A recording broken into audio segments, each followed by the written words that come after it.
Kita lanjutkan belajar kita di manajemen proses bisnis, bab 5 proses discovery, pada subbab proses model quality assurance. Kita perlu memastikan bahwa model proses yang kita miliki memiliki kualitas yang baik. Kita dapat membedakan 3 aspek kualitas yang berbeda. Pada gambar di sini menjelaskan tentang proses model quality assurance yang merupakan bentuk dari pemodelan untuk memastikan kualitas dari sebuah model berdasarkan 3 dimensi utama, yaitu syntactic quality, semantic quality, dan pragmatic quality. Berikut penjelasan dari elemen-elemen yang ada pada gambar. Syntactic quality berfokus pada struktur model yang kita buat. Structural correctness memastikan bahwa model secara teknis sesuai dengan aturan dan sintaksis formal dari notasi atau bahasa pemodelan yang digunakan. Sementara behavioral correctness memastikan bahwa model memiliki perilaku yang logis, seperti tidak ada deadlock atau loop yang tidak terputus. Semantic quality yang di sini, yang di sebelah kiri,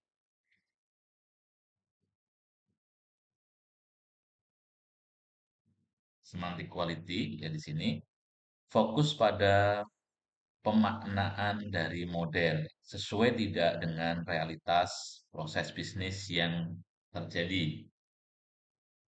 Hal ini berhubungan dengan validity, yaitu memastikan bahwa model sesuai dengan kebutuhan atau persyaratan proses bisnis yang sebenarnya. Valid yang kita modelkan berarti sesuai.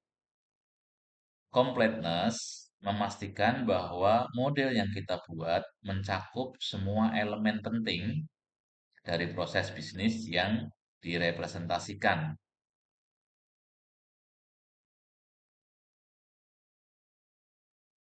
Pada aspek pragmatic quality, fokus pada bagaimana model dipahami dan digunakan dalam konteks praktis. Hal ini berhubungan dengan understandability, yaitu kemudahan bagi pengguna atau pembaca dalam membaca model untuk memahami isi dan struktur model. Kemudian, model juga harus memenuhi aspek maintainability, yaitu model dapat dimodifikasi atau diperbarui dengan mudah jika ada perubahan dalam proses bisnis. Aspek yang ketiga dalam pragmatic quality yaitu learning. Maksudnya, model harus bisa membantu pengguna untuk memahami proses bisnis yang terjadi.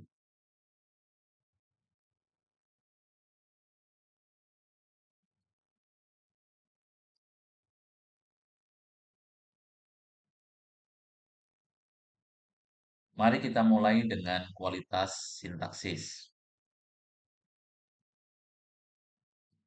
Ketepatan struktural dan ketepatan perilaku. Secara sintak, ya, harus memenuhi dua aspek ini. Sebuah model dikatakan benar jika dia dapat memenuhi aturan sintaksis seperti berikut.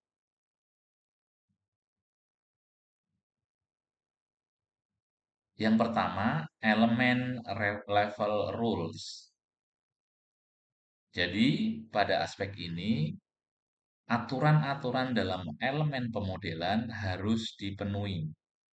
Misalnya, sebuah aktivitas minimal harus ada alur masuk dan harus ada alur keluar.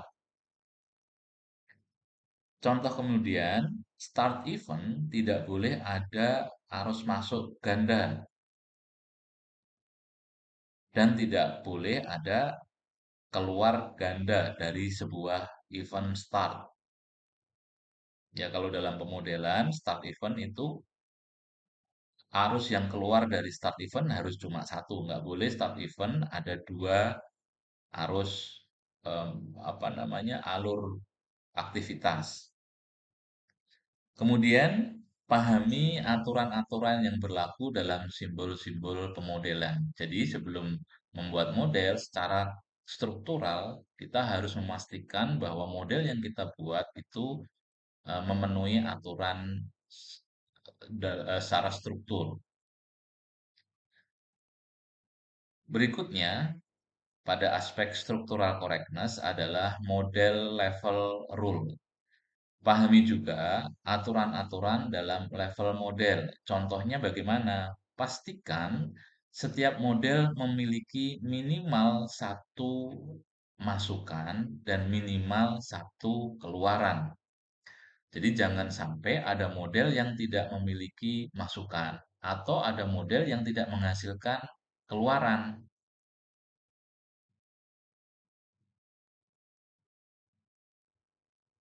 Perhatikan dalam contoh di gambar ini.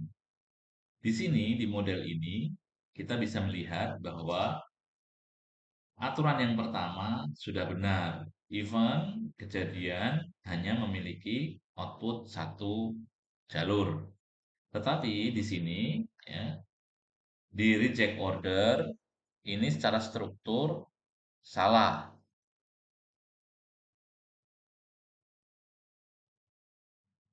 Karena semua elemen harus terhubung.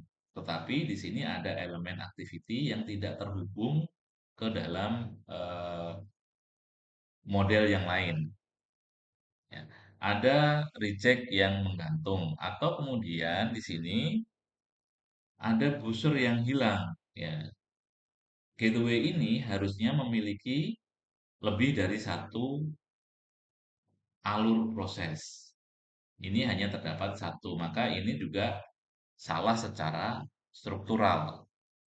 Kemudian di alur proses ini, di aktivitas eh, emit invoice tidak memiliki tujuan yang pasti, menggantung. Ini juga secara struktur salah. Kemudian di sini di gateway N ini harusnya secara struktur N ini mendapatkan lebih dari satu inputan, tetapi ini hanya mendapatkan satu inputan. Ini juga secara struktural salah. Contoh-contoh kesalahan yang ada di sini ini level struktural. Nah, selanjutnya ketepatan perilaku. Ketepatan perilaku harus memenuhi tiga aspek seperti yang terlihat pada gambar. Yang pertama, option to complete. Secara perilaku, sebuah model harus ada opsi untuk menyelesaikan proses. Yang berarti setiap kasus yang diproses harus memiliki kesempatan untuk mencapai salah satu